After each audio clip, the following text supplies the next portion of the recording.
Hi, everyone. Good afternoon from Vienna. Welcome to my YouTube channel. My name is Adela Mehjanic, and I will be your host. And today I have a pleasure for the 49th episode of Making It in Austria to have amazing Mahdis from the Female Factor with us. Welcome, Mahdis. Hi, thanks for having me. Congrats on 49 episodes. We are getting there. So our goal for this, or my goal for this year, is 100 episodes, and direction from the audience, I would say, so from the viewers, is really good. The comments are really good. Getting me there, motivating me to do even more. And people are, joining on their own. So they see a new episode and they say, okay, I would really love to join you and tell my story, because that's the place I feel I can contribute the most and share some of my challenges or experience that I gathered over the years and would help someone else who's planning to move to Austria. So let's start with your short introduction. So I know so many great things about you and what you're doing, and I'm really honored and grateful to have you with me today. Thank you. That's sweet. So my name is Mahdis. I was born and raised in Austria, but my parents are from Iran. So I grew up with two very different cultures, let's say, and have been moving around different countries in my career. But right now I am the co-founder and CEO of the Female Factor, and we are a career and HR platform for the next generation of female leaders. So we mainly concentrate on female millennials, and we help them to get to higher positions. And at the same time, we work with different companies around the world to support them in attracting and retaining female talents. And basically our mission as an organization is to close the still existing gender leadership gap. And I hope that we really get to that goal once and then can move on to the next venture that we start. But as of right now, my entire focus is on the Female Factor. And prior to that, I was in aviation. So I got into a leadership role at a quite young age, right out of business school. I was able to co-found the business, but then also was a general manager at an airline for 7 years in Austria and Germany. And during that time, I worked a lot in the Middle East, in Europe, but also in the US. And I always tried to get out of Austria, let's say. That was always my goal, to constantly be away. And once I came back and decided on staying here and building my network really with a strong presence in the heart of Europe, that's where I actually, kind of have settled down now for the past years. And that's where I am right now. Awesome. I must ask, so did you always knew that you want to be an entrepreneur, that you want to have your own company and start your own business? Yes. So I, to be honest, when you grow up, obviously you have your surroundings and your peers, your friends, your parents, the grandparents. And my big role models were the men in my family, to be honest, in combination with the women in my family, but they were more, taking care of the entire family and everything. And I saw always the men having these conversations about business deals and really exciting projects. And so I said to myself, when I grow up, I want to have both of these worlds in just one position, basically. So I want to be able to take care of a family and be a loving wife, mother, etc. At the same time, really make decisions and shape services and products. So that's, I think, why I pursued business. And then I got an opportunity. I was just lucky that I had access to knowledge very early on, and then I had access to opportunities, and I just took them, although I was way too young at that time, to be honest. Made tons of mistakes, and now I can say I feel even more comfortable because I have already, let's say, almost 10 years experience in entrepreneurship. And I feel like I'm ready now to kind of lead the Female Factor towards a certain towards a certain goal together with my co-founder. And Then I must ask again the follow-up. So what are those learnings, Mahdis? So what is that you you would tell yourself 10 years ago, and to all the young leaders watching this right now? Um, so it evolves mostly around decision making. So when I was younger, I was influenced a lot by what other people would tell me I should do. And when you get into a certain position at, let's say, 23, and you have employees who are older than you, and there's a lot of influences on you, and there's also a lot of pressure. So I just remember that when making decisions, I mostly looked at the information and data, but did not concern my gut feeling too much, or did not concern asking more mentors and more peers for feedback, let's say, and just listening to a certain outside world that I think, in my opinion, was not relevant for the decision making that I had to do. Mm. So I think that's the first point, to listen to your gut feeling, because in our world now, especially how a leader should be or is perceived to be, is not how it was 10 years ago. Mm. Like 10 years ago, you were in a powerful position because you had either most of the knowledge or most years of experience. Right now, you are really a source of empowerment for other people who are hopefully smarter than you and who are hopefully better at their job than you. And you really are there to empower them to do the best they can and move things forward. And so the role has shifted in business, in my opinion. And yeah, back then, I think the number one advice would be to not listen more to my gut feeling, and be to, yeah, not be so scared. So I was acting oftentimes based on fear, and that is not the best source for making decisions. One more, if you indulge me, is what would be one thing if it would be changed in Austria, then we would have more female founders.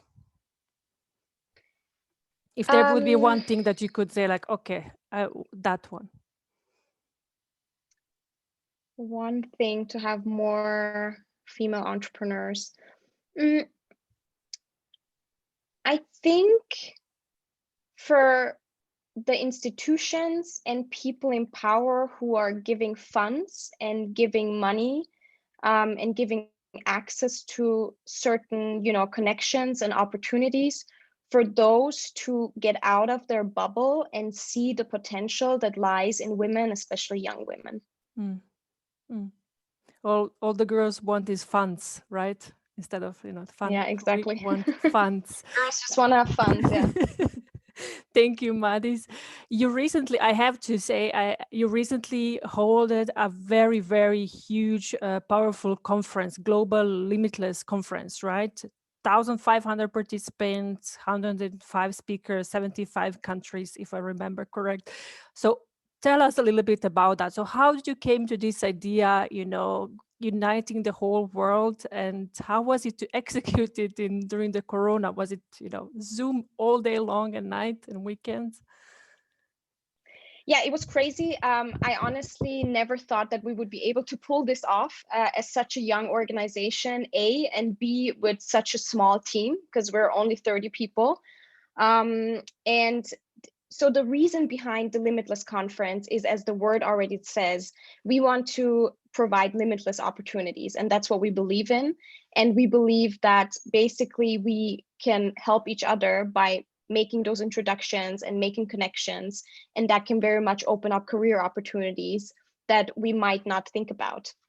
So our big aim with the Limitless Conference was to do something global, because Mm. we were founded in Austria, but our team is remotely organized, and we have 19 nationalities right now, and we're basically all over the place. And we always, as a community, wanted to do something international, and at the same time wanted to provide knowledge and, hands-on tips in a very fun way, and at the same time not charge too much money for that. Mm. So basically, that's why we decided to do like a really large full day conference, which was basically free to attend unless you wanted to go into some extra master classes, etc. Mhm. Um, and at the same time, we wanted to gather as many cool speakers as possible who we would not have access to if we would do something offline. So we decided, based on the experience that we had in the past with a lot of online events, on how the experience should be, because we're all tired of Zoom calls. We wanted something different. So we said, okay, the experience for me as a participant is way nicer if I see speakers on the stage, but at the same time can interact directly with them. So that's why we set up stages in New York, Singapore, Dubai, Vienna, and Bermuda. And we're streaming live from there. So it was technically a huge, complex project.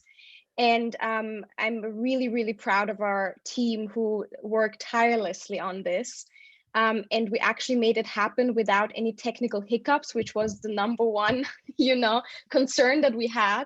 And to be honest, one day prior to the conference, our website crashed in certain countries. If that would have happened on the day of the conference, it would have been really bad, but we were able to fix the problem before. So yeah, basically the focus of the conference was business, career, and leadership. And we had different tracks. The stages were streamed at the same time. We had incredible women. We had some words from Sheryl Sandberg, who's also the founder of Lean In, which is like the female network globally.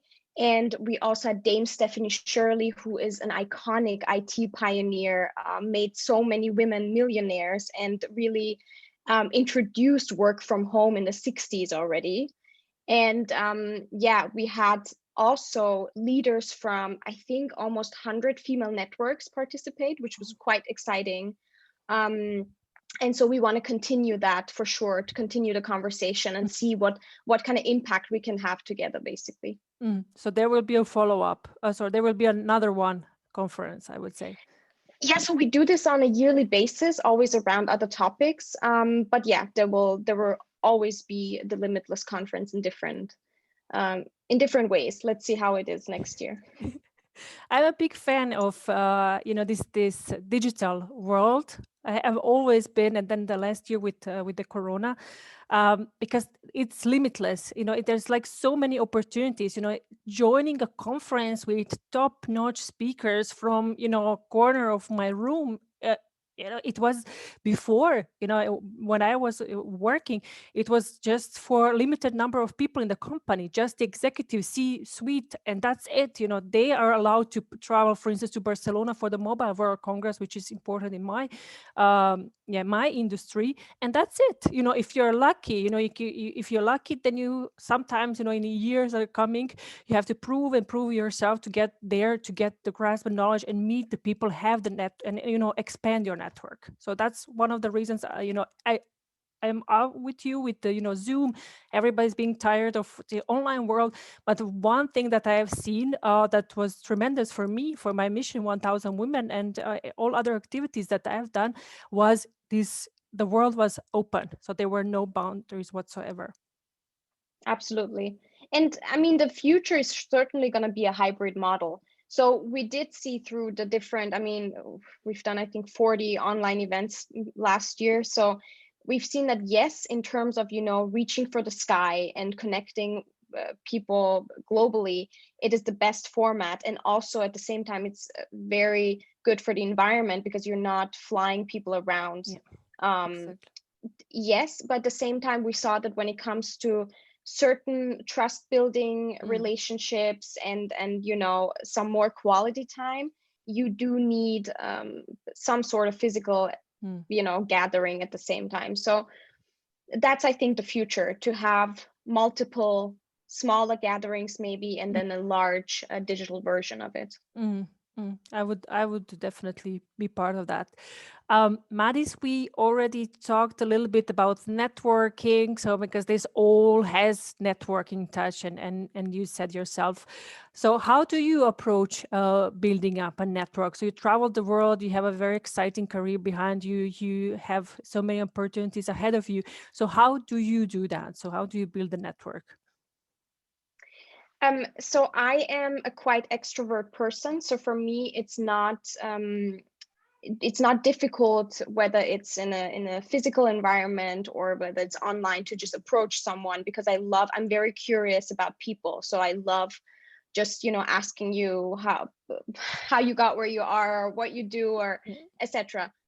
Um, but I would say universally for any type of personality, to build a network, it's to start with what you can give rather than thinking about what you want to receive. And that's how basically we've been successful building certain communities, because we just started by giving something to the community and then building the network that way. So it's even if it's on a small scale, if you bring people together and you just take the initiative and you say, you know what, I know you're in the field of tech. I know you're in the field of innovation. Let's bring you together. I think you could benefit from each other, like also making introduction between people. Um, that's super helpful to build a network. So start with giving instead of receiving. That would be my number one tip. And then make use of platforms. Right now, for us, the best platform is LinkedIn, for example. We very much enjoy that, and it gives you access to a lot of interesting people who you would not just meet at a random networking event right now. So yeah, make use of digital platforms, and give instead of receiving first. Thank you so much. I fully agree with you. And I see that we have 9 minutes and 30 seconds, so we will work around that time. Mentoring. So one of the leg we said was networking.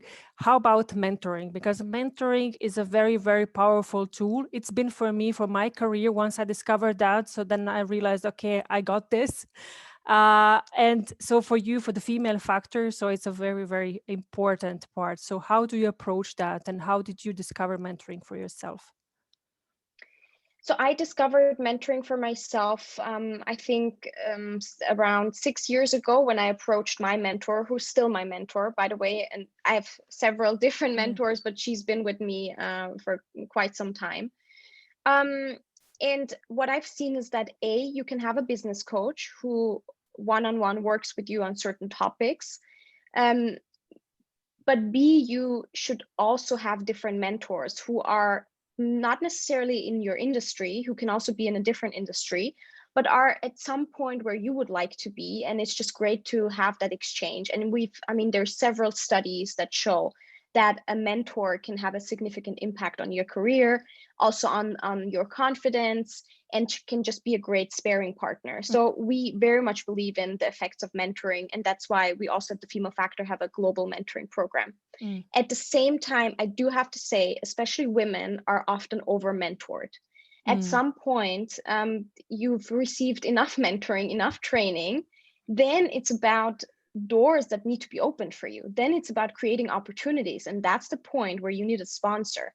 That's someone in your organization that really pulls you up and gives you that next position.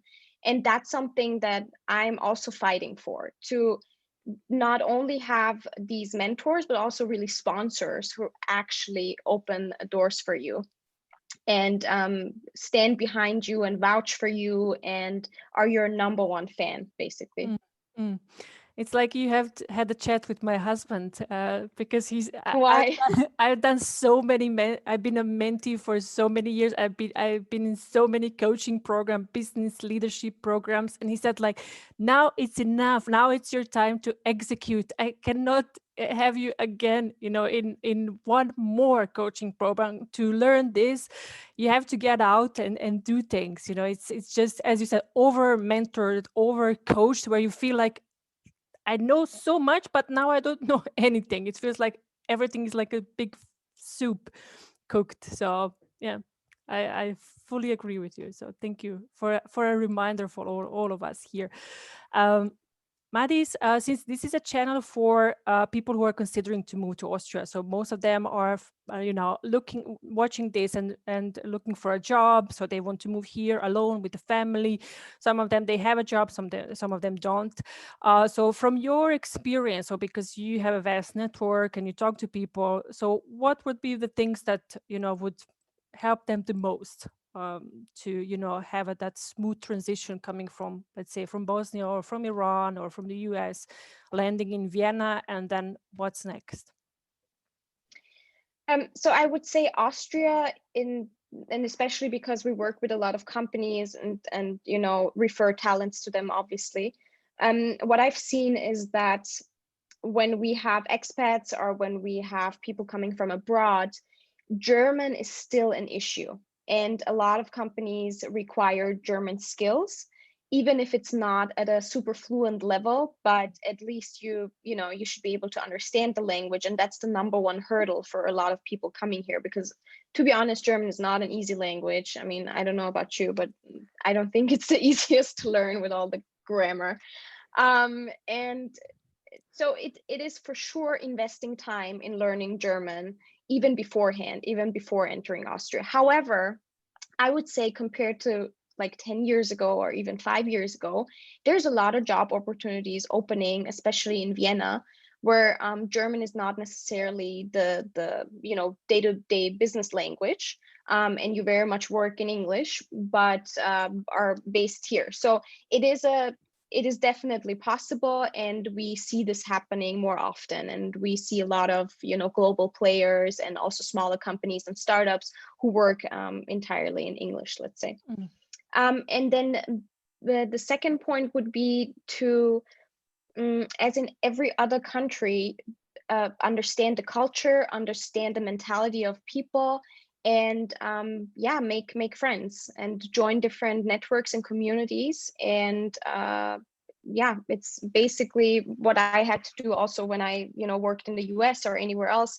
I started looking for different networks. I even volunteered, Mm. got to know people, and then just gradually build up my tribe, let's say. Mm.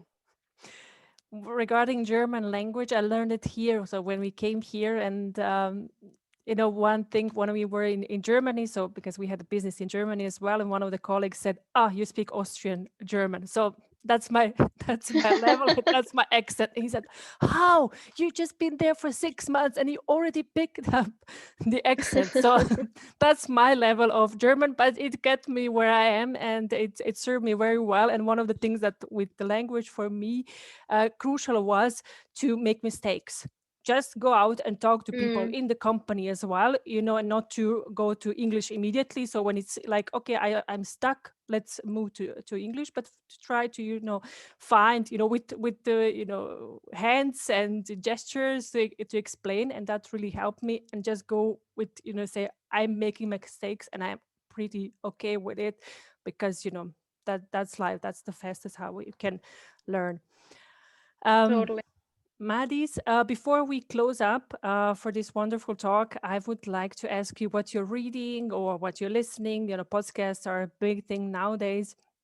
So, what would you like to recommend to our viewers?